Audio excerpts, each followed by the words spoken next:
How do you add value and invest in your team? I want to share an idea with you today that can go a long way.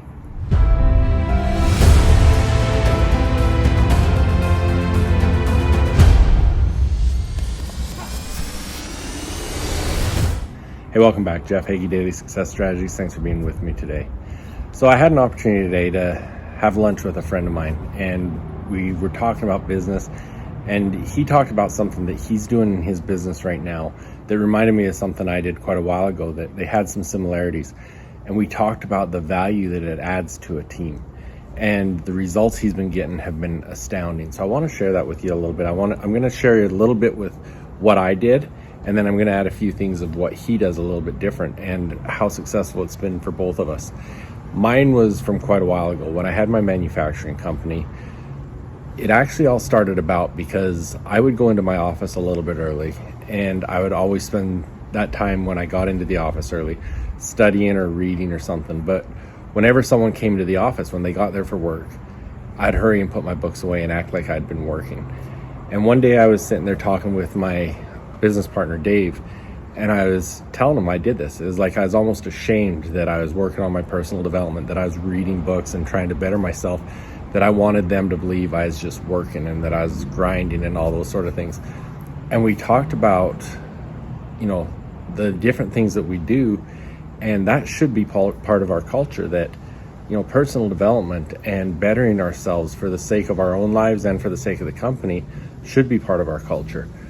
And we came up with the idea, we kind of modeled it after the whole Google 20% rule, where they give their engineers 20% free time to work on their pet projects or whatever it was. And what we ended up doing, we called it our education plan, and we allowed our staff to spend up to 20% of their time reading specific books. And depending on what position they were in the company, there are specific books that we asked them to read, but they could also read whatever they wanted. And every month we'd have an education meeting, and we had we had 2 offices in Alberta and another office in Utah at the time. And we'd get all the people on a Zoom call, or back then I guess it was Skype, and we would have an education meeting once a month. And someone from the team who had been assigned would head up that meeting, and they would talk about the book that they were reading, and they'd hit on a few things. 1, what the book was about. 2, how we could benefit as a company from implementing either all the strategies or one specific strategy from that book. And then 3, how you could implement something from that book into your personal lives that would be beneficial.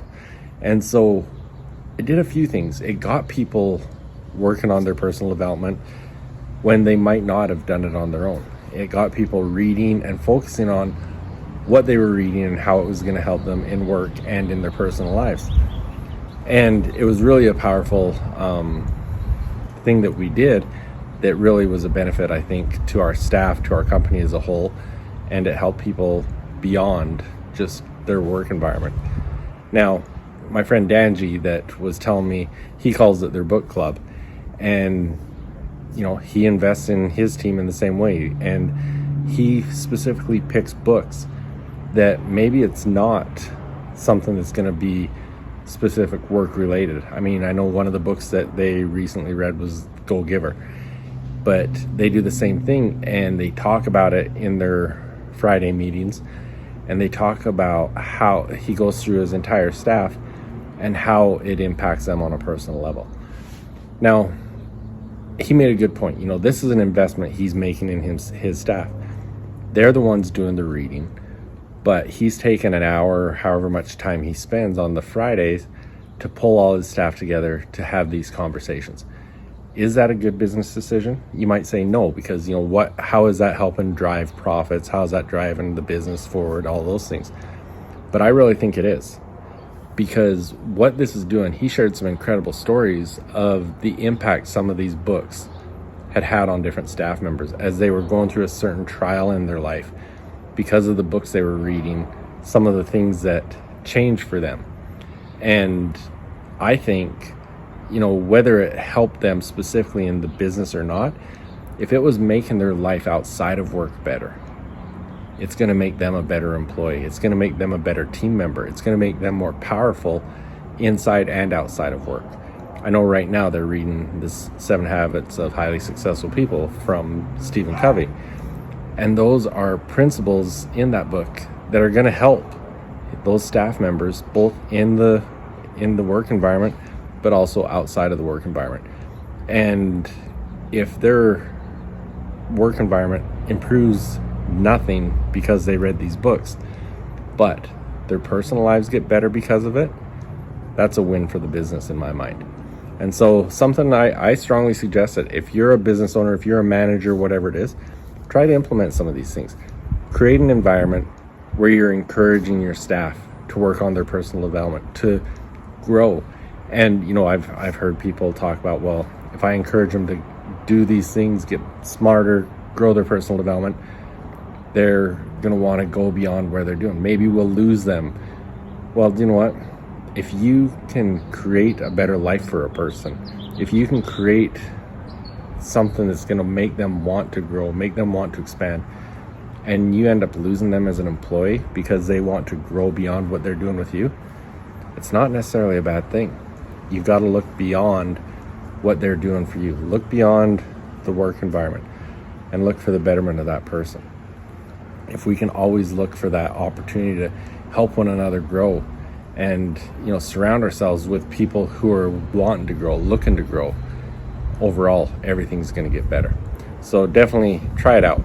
Even if it's, you know, I think Danji said that they meet every Friday to go through these things. We did it once a month. Make it work for your business, but encourage your people to do these things. Help them better themselves, and it'll better your company at the same time. And if you're not a leader in a business, if you're not an owner, if you're not a manager, try it for yourself. Try it within your family. Try it within a friend group. Look at ways to help each other grow. Thanks for being with me. I'll be back tomorrow. I've always known that accountability is important, and I thought I was pretty good at it. But it wasn't until I started to work with an accountability coach that I realized the true impact of accountability. Hi, my name is Jeff Heggie, and I want to tell you about our Jumpstart Calls. These are quick 10-minute daily calls with other high achievers who are growing and transforming together. If you're serious about your goals and you want to achieve more in the next 90 days than you have in the past year, this is something that you really need to pay attention to. What you are doing is important, and this is a group that's here to help support you in all of your success. Our Jumpstart Calls are designed to help you create and sustain consistent momentum in your life and in your business that will ensure that you hit your goals. It's easy to get tied up in the urgent things every day, but when you commit to focus on the important things, you can move mountains. You're going to grow with us. We're doing this together, and it's important. A simple 10-minute commitment each day is going to change your life. So if you're ready for a jumpstart, come and join us. We're going to win together.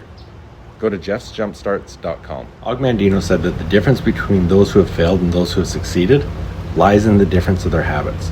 Good habits are the keys to success. Many of the habits that will bring you success in life are easy to do, but they're also easy not to do. I developed the Mindset Journal so that I could easily implement powerful success habits into my daily routine. The power of the Mindset Journal comes from knowing your top priorities and scheduling them into your day. The power of the reticular activating system and its relationship to your goals, your mindset questions, and your daily accountability.